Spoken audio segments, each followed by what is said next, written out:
Have you ever thought about what you would do if you had a heart attack and no one was there to help you? Imagine it. You are home alone, maybe enjoying your morning coffee, flipping through the newspaper or watching television, when suddenly you feel something strange in your chest. Maybe it is pressure. Maybe it is a wave of nausea. You might not be sure what it is, but something feels very wrong. For many seniors over the age of 60, this is not just a scary thought. It is a possible reality. The truth is, a large number of heart attacks happen when we are alone. And when that moment strikes, every second matters. That is why I made this video. Today, I am going to walk you through 8 simple, practical, life-saving steps you can take if you ever experience a heart attack while you are alone. You do not need any medical training. You do not need special equipment. All you need is awareness, a little preparation, and the willingness to act. These steps have helped save lives. And by the end of this video, you will know exactly what to do if that moment ever comes for you or for someone you love. And please stay with me until the very end. Step number 8 is the one most people overlook, yet it may be the most powerful one of all. Let's begin. Step 1. Learn the early signs. Your body whispers before it shouts. Most people expect a heart attack to feel like sudden, intense chest pain, like in the movies. But the truth is, for many older adults, especially those over 60, a heart attack often begins much more quietly, and that's exactly what makes it so dangerous. Instead of shouting, your body whispers. The early signs can be subtle and easy to dismiss as something minor, maybe indigestion, fatigue, or stress. But recognizing those early signals can give you the time you need to survive. So what are those signs? You may feel pressure, fullness, or squeezing in the center of your chest. It might not be painful. Some people describe it as a heaviness, like someone sitting on their chest. It may come and go, or it might last more than a few minutes. You might also notice pain or discomfort in one or both arms, your back, neck, jaw, or stomach. Shortness of breath, even if you haven't moved. Cold, clammy, sweating. Nausea or lightheadedness. A feeling of anxiety or a deep sense that something is wrong. And here's something many don't realize. These symptoms don't always include chest pain. In fact, for older adults, and especially for women, heart attacks often come with non-classic signs like fatigue, stomach discomfort, or upper back pain. Let me tell you about Richard, a 74-year-old retired teacher. One morning, while reading the paper, he noticed a strange tightness below his collarbone. It wasn't painful, just uncomfortable. He felt a little short of breath and his palms began to sweat. At first, he thought it might be heartburn or anxiety, but then he remembered reading that heart attack symptoms aren't always obvious. He called for help. That call likely saved his life. So here's what you need to remember. If something feels off, don't ignore it. Your body may be trying to warn you, and if you have risk factors like high blood pressure, diabetes, or a family history of heart disease, you need to take every symptom seriously. Your first chance to survive a heart attack is to know when it starts. Step 2. Call 911. Don't wait, don't wonder. Once you suspect you might be having a heart attack, you have one job. Call 911 immediately. Don't wait. Don't convince yourself it might pass. Don't drive yourself to the hospital. And don't call a friend or family member before you call emergency services. Every minute matters.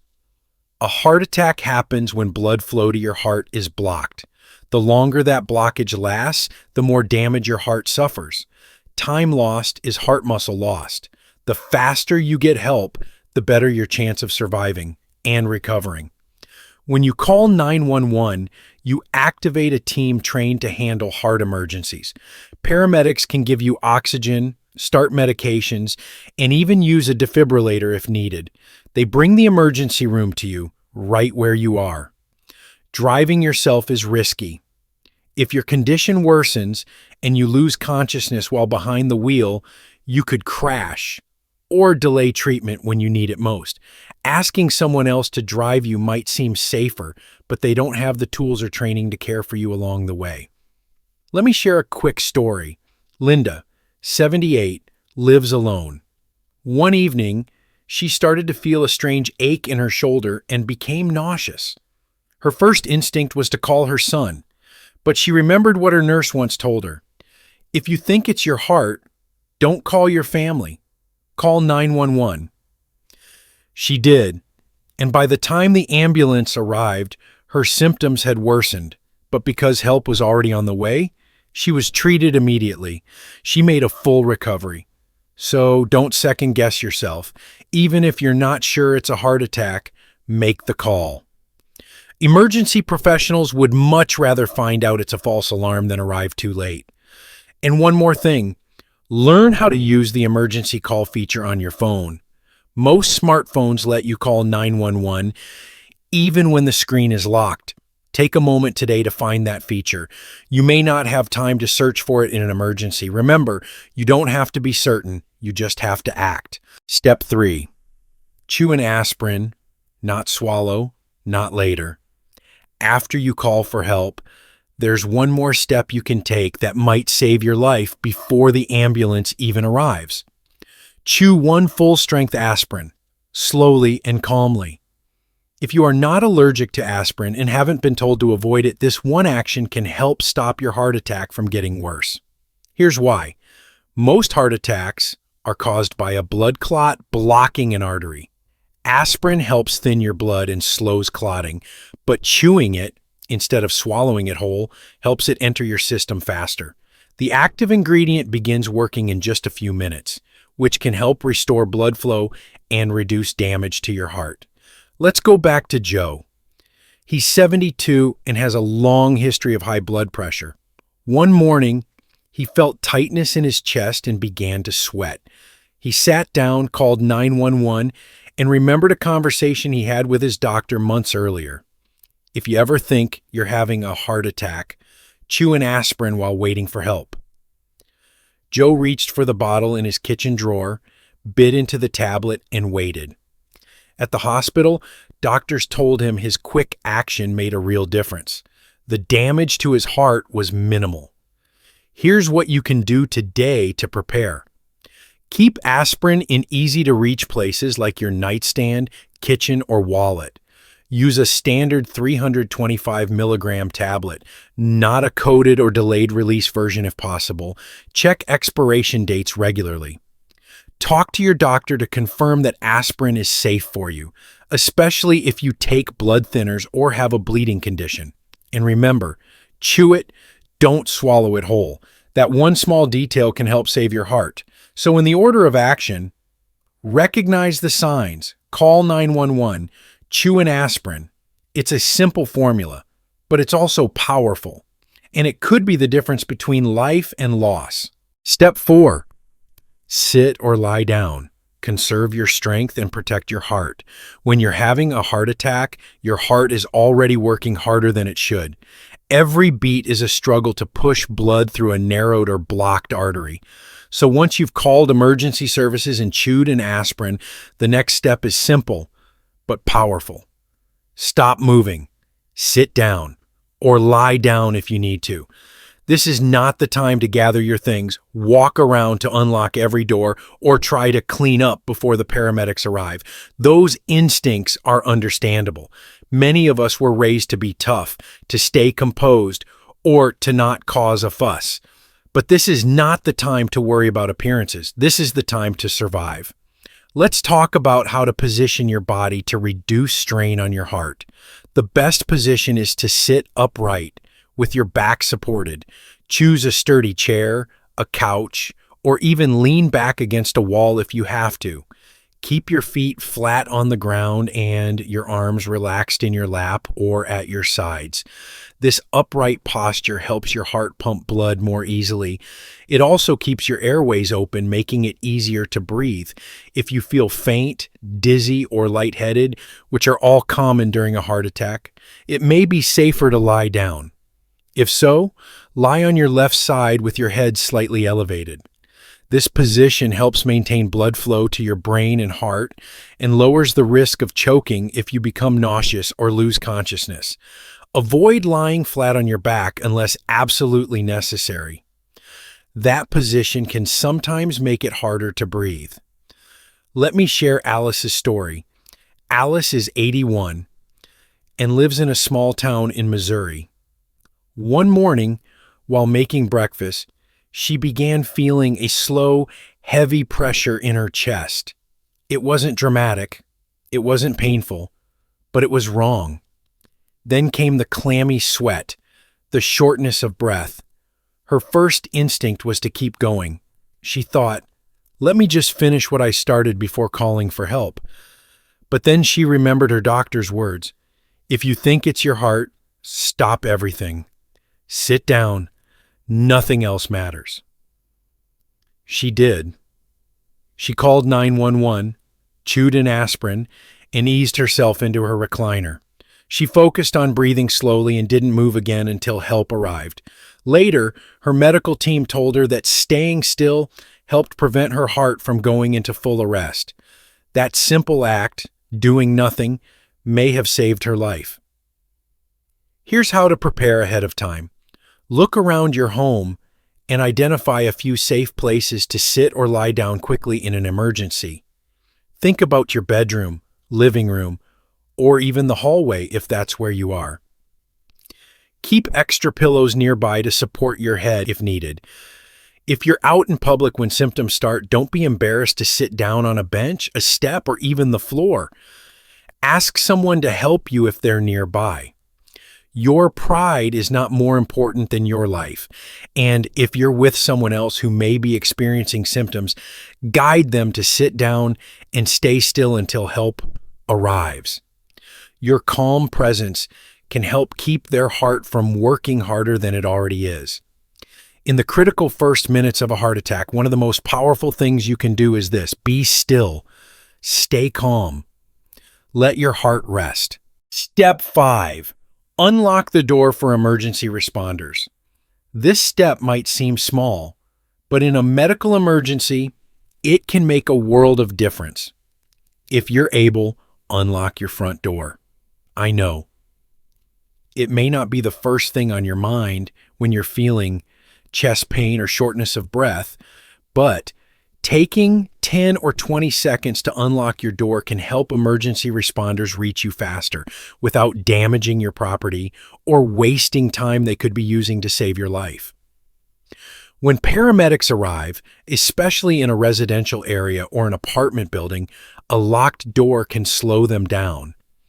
Yes, they are trained to break down doors, but that process takes time and sometimes causes confusion, noise, and additional stress for the person inside.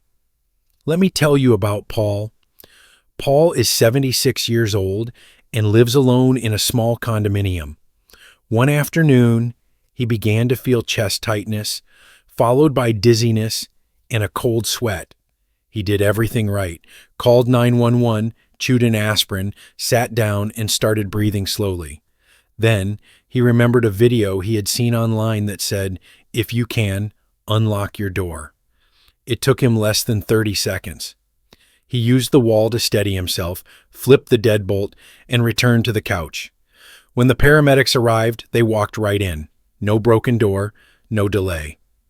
One of them later told Paul, "That 30 seconds you gave us, it may have saved your heart." Now, let's be realistic. If you feel too dizzy or weak to get up, do not risk falling or losing consciousness. Your safety comes first. But if you are near the door and feel steady enough to unlock it, it is a small but powerful step. Here are a few ways you can prepare ahead of time. 1. Consider installing a smart lock on your front door. These can be unlocked remotely from your phone or with a simple keypad code. 2. Buy a lockbox, the kind real estate agents use, and place a spare key inside. Share the code with your local emergency services dispatch, your doctor, or a trusted neighbor. 3. Keep your entrance clear of clutter. Make sure your house or apartment number is visible from the street. If you live in a gated community, give your gate code to emergency responders in advance if possible. Preparation is not just about peace of mind. It is about giving professionals the fastest possible access when every minute matters. So remember, if your symptoms begin and you're able to move safely, unlock the door. It's a quiet act of courage that can speak volumes when help comes to your door. Step 6. Use speakerphone and set up medical ID on your phone. In a moment of crisis, your phone can be more than just a communication tool. It can be your lifeline, especially if your condition makes it hard to speak, breathe, or move. That's why step 6 is all about using two simple features: speakerphone and your phone's medical ID. Let's start with speakerphone. After you call 911, switch your call to speaker mode. This may sound like a small thing, but it can reduce strain on your body. You do not have to hold the phone to your ear. You can place it next to you and focus on staying calm, breathing slowly, and following the dispatcher's instructions. Also, if you become too weak to speak, the dispatcher can still hear you breathing or moving. Those small sounds give them valuable information about your condition, and they can relay those details to the paramedics on their way to you. Speakerphone also makes the dispatcher's voice easier to hear, especially if you are in distress. Their calm guidance can help you stay grounded and take the right steps while you wait. Now let's talk about medical ID. Most smartphones, whether iPhone or Android, allow you to create a digital medical profile that emergency responders can access even if your phone is locked. This medical ID should include your full name, date of birth, blood type, any allergies, such as to medications, your current medications, any pre-existing medical conditions, emergency contact numbers. You can set this up in just a few minutes. On an iPhone, open the Health app, tap Medical ID, and fill in the details. Make sure to turn on the option to show it on the lock screen. On most Android phones, you can find a similar option under Emergency Information in your settings. Let me tell you about Susan. She is 79 years old and diabetic with a penicillin allergy. One day, she began experiencing the symptoms of a heart attack. She did everything right, called 911, sat down, and tried to breathe slowly, but lost consciousness just before the paramedics arrived.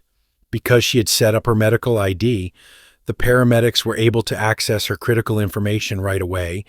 They avoided giving her penicillin, contacted her daughter, and were able to tailor their treatment based on her known medical needs. Susan later said, "I never thought something so small could save me, but it did." So please take 5 minutes today to set up your medical ID. Test your phone's speakerphone button so you know where it is. When seconds count, your phone can do more than connect you. It can advocate for you, even when you cannot speak for yourself. Step 7. Breathe slowly.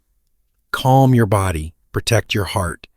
When you are having a heart attack, fear can be just as dangerous as the blockage in your artery. Panic causes your body to release adrenaline, which raises your heart rate, increases your blood pressure, and makes it harder for your heart to cope. But you have more control than you think. Even in a terrifying moment, there is something powerful you can do with no equipment, no training, and no help. Control your breathing. Slowing your breath helps calm your nervous system.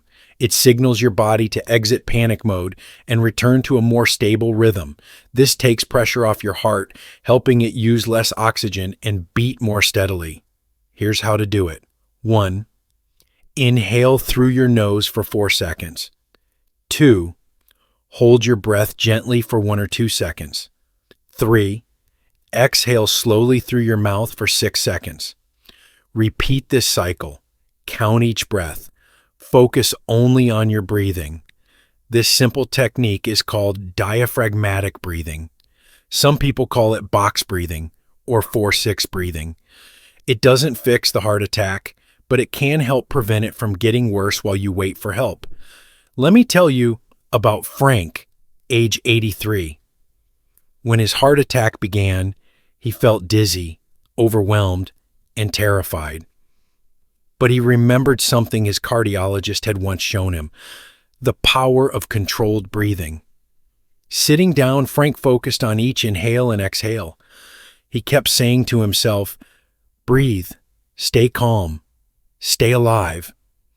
When paramedics arrived, they found him stable, shaken but conscious. That focus helped him hang on. You can practice this breathing every day. It's helpful not only in emergencies, but also when you're anxious, upset, or in pain. Make it a daily habit so that if you ever need it, your body already knows what to do. In a heart attack, every second counts, and every calm breath buys you more time. Step 8, prepare today so you can act tomorrow. This final step isn't something you do in the middle of an emergency. It's something you do right now when you're calm, healthy, and thinking clearly. Prepare, not with fear, but with wisdom. Heart attacks are unpredictable, but that doesn't mean you can't be ready. Start by building a simple personal emergency plan. Include aspirin, placed in key locations around your home. A clear printed list of your medications, allergies, and emergency contacts. Medical ID set up on your phone. Your address posted clearly on your front door or mailbox. A lockbox with a spare key, and the code shared with trusted people or emergency services. Practiced breathing and awareness of symptoms. Talk to your family. Tell them what to do if you ever call and say, "I think it's my heart." Share this video with them. Make sure they know how to help or how to stay calm if you're helping yourself. Preparation brings peace, and peace gives you strength. Let me share a final story. Maria, age 75, never thought she'd face a heart attack alone. But one quiet evening, she felt sudden pressure in her chest and shortness of breath. She had watched a video like this just weeks before. She followed every step, recognized the signs, called 911, chewed an aspirin, unlocked her door, sat in her recliner, and focused on her breath. She lived. And weeks later, she told her daughter, "I didn't panic. I had a plan." That's what step 8 is all about. Make your plan today so you don't have to panic tomorrow. You're not powerless. You're prepared. You've made it to the end of this guide. And that says something powerful about you. You care. You're paying attention. You want to take control of your health, even in scary moments. Let's quickly review the 8 steps that could save your life. Recognize the signs. Listen to your body's whispers. Call 911 immediately. Don't wait. Chew an aspirin, not swallow. Chew. Sit or lie down. Protect your heart. Unlock your door. Make it easy for help to reach you. Use speakerphone and set up medical ID. Let your phone speak for you. Breathe slowly. Stay calm. Stay steady. Prepare ahead of time so you're never caught off guard. You don't need to memorize all of this at once. You just need to take action, little by little, day by day. Maybe start by putting aspirin in your nightstand, or by practicing your breathing once a day. Every step you take is one more way you're protecting yourself.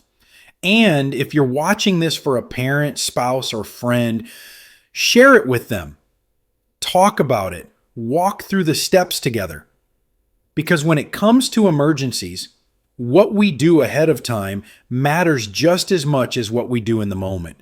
We're not just talking about surviving. We're talking about living with awareness, with courage, and with care. Thank you for being here with me. Thank you for valuing your life. If this video helped you, please share your thoughts in the comments. Tell me which steps stood out to you the most, or what you'll do first to prepare. Your story may inspire someone else. Stay safe. Stay strong. And above all, stay ready. We'll see you in the next video.